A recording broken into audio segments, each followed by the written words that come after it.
نحمده ونصلي على رسوله الكريم اما بعد فاعوذ بالله من الشيطان الرجيم بسم الله الرحمن الرحيم وأن ليس للإنسان إلا ما سعى وأن سعيه سوف يراه ثم يجزاه الجزاء الأوفى وقال النبي صلى الله عليه وسلم كسب الحلال فریضۃ بعد الفریضہ، نامی کوئی بغیر مشقت کے نہیں ہوا، 100 بار جب عقیق کٹا تب نگین ہوا۔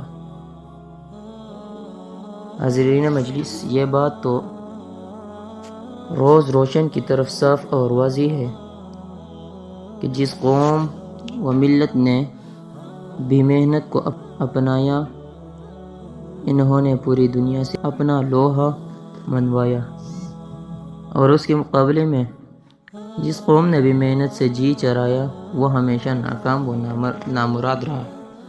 ہمارے محبوب سرور کائنات صلی اللہ علیہ وسلم نے محنت کرنے کی ترغیب دی ہے اور خود تمام کام اپنے ہاتھوں سے کرتے تھے۔ آپ صلی اللہ علیہ وسلم نے بکریاں بھی چرائے، تجارت بھی کی، اور فرمایا کسب الحلال فریضۃ بعد الفریضہ، یعنی حلال کمائی کرنا فرض کے بعد فرض ہے۔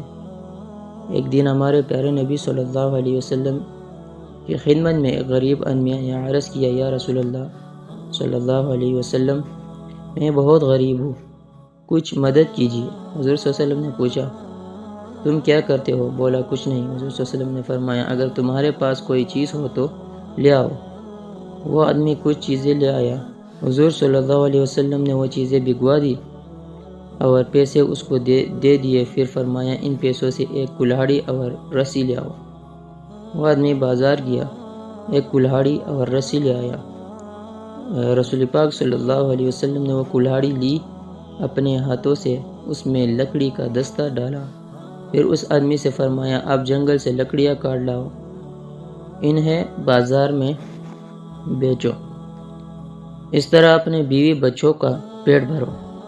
اس آدمی نے حضور پاک صلی اللہ علیہ وسلم کی باتوں پر عمل کیا اور روزانہ جنگل جاتا، لکڑیاں کاٹ کر لاتا، انہیں بازار میں بیچتا۔ اس نے دل لگا کر محنت کی، خوب پیسے کمائے۔